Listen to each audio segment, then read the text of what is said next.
or other obligations to the general public amount allowed were up to 10 times the per value of capital stock but not in excess of the face value of insured mortgage cash and government obligations owned by an association.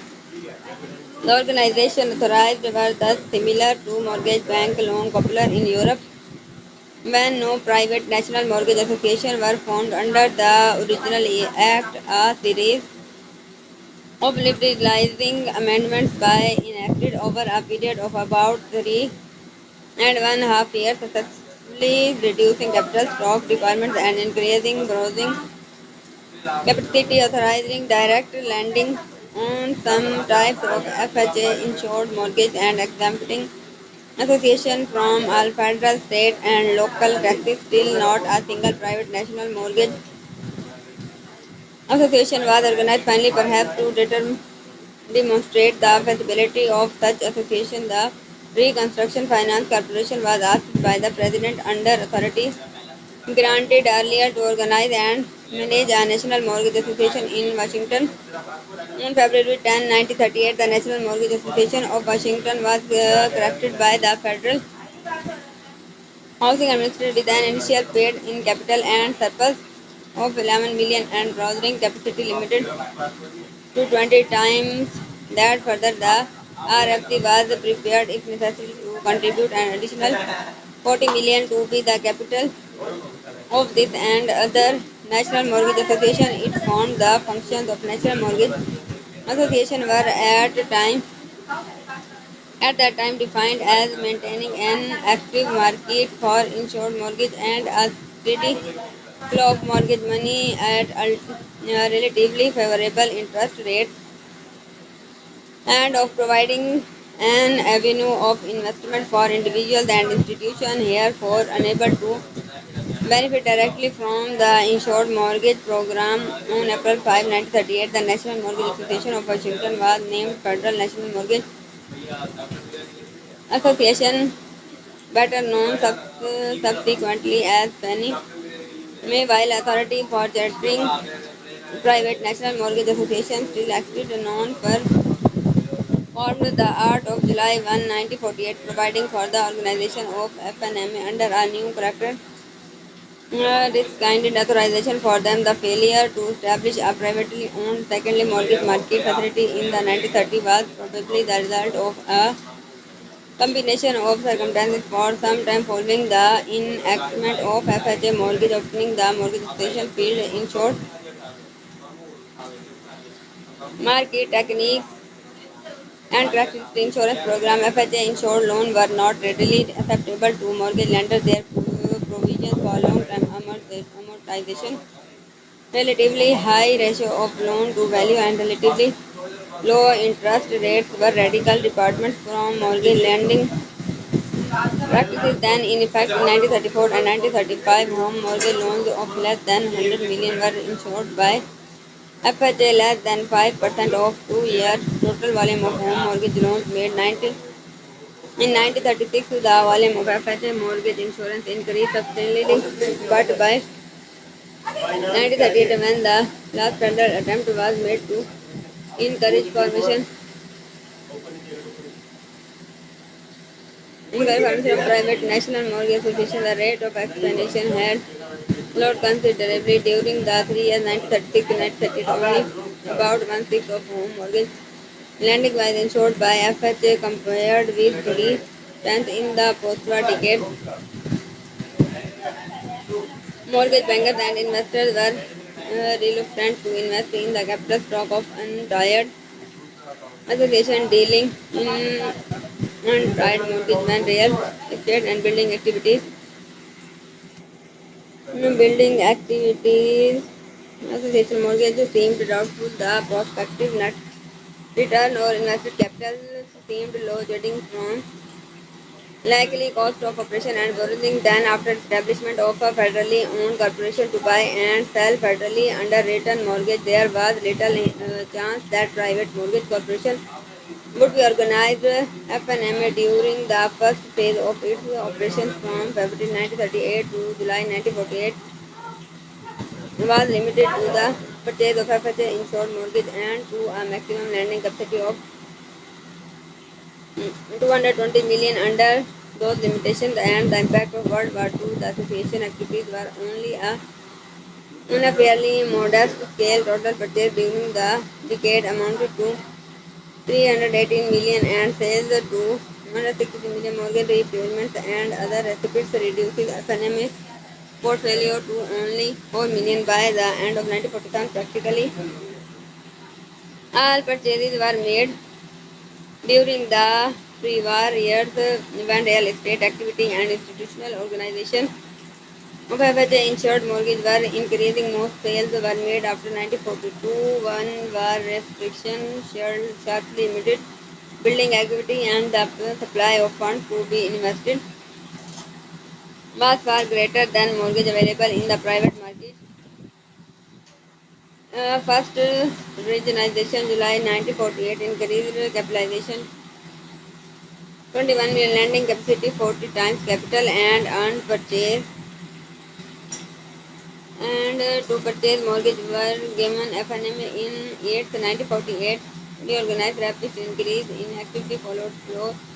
For later changes increased maximum lending capacity to a high of million. Several other statutory and administrative charge changes over a 6-year period alternately expanded and restrained FNMA activities under in its 1948 character.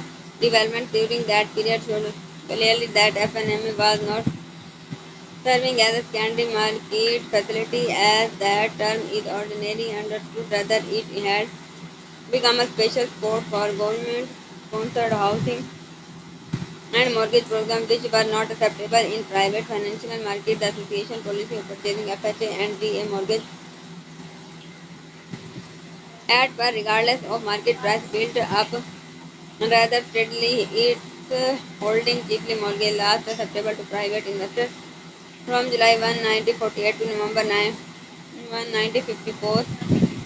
FNA purchase of mortgage was 4.3 billion and sales on 1.4 billion. Its holding increased from 50 million at the beginning of the period of 2.4 billion. Most primary activity was in Away Mortgage and second ordinary organization number 1 1954 after 1948 as FNMA was transformed into a primary source of mortgage funds for both private and government developed for establishment of an organization which would operate and two secondary mortgage facility and with limited dependence on federal funds under the Housing Act of 1954. FNMA was again recharted and was directed to recognize its structure into the three separate operating operations providing for a secondary market for federally underwritten residential mortgage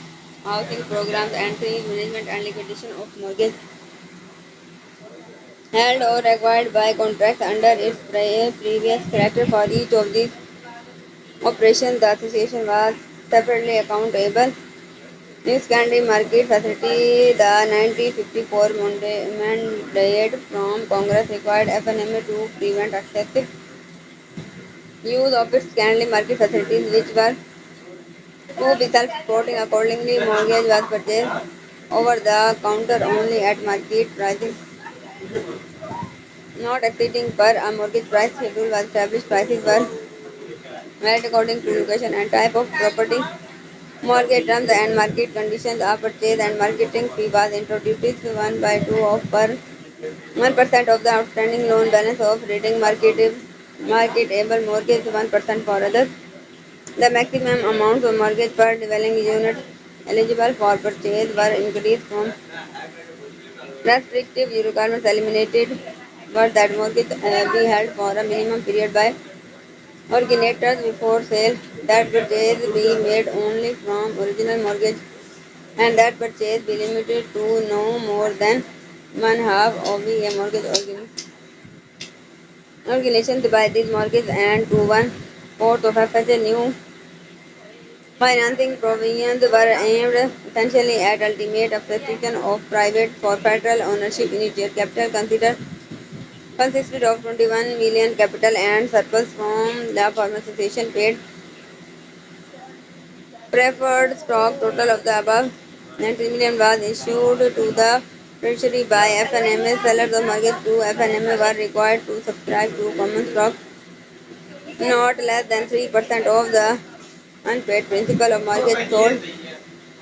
In addition, FNMA could issue subject to treasury approval debentures up to 10 times its capital and surplus but not in excess of mortgage holding cash and government or government guaranteed securities. Some objections were raised to the restricted nature of economic news and market facility, but so long as funds for mortgage investment were readily available in private and secondary mortgage markets, investors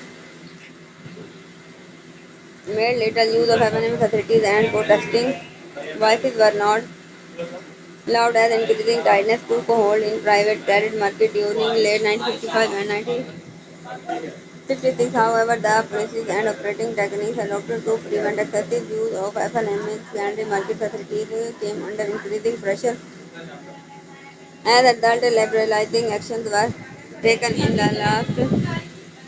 the late summer and autumn of 1953. Requirement for subscription to stock by seller of mortgage to FNM were reduced with from the original 3% to 1% of outstanding mortgage balance. The association adopted a private market technique, combating credit stringency, issuing a standby commitment for a period of 1 year at FNM raised the offering price on standby to near its own purchasing price for mortgage. It approached its old policy of quoting primary mortgage market by this time. However, NMA had achieved greater flexibility in determining mortgage prices under the Housing Act of 1956, which authorized establishment of prices within the range of market prices rather than the market price. FNM activity under the new secondary market program remained small for several months. Mortgage funds from private investors were ample in late 1954 and early 1956 when requirements of the new program were not yet familiar to the market as private credit became progressively tighter in late 1950 and 1956 and investors became better acquainted with the new operation. Purchase of mortgage by FNMA increased rapidly as shown in chart 28. Just as before the 1950 reorganization, the bulk of FNMA purchase under the secondary market program was of VA mortgage.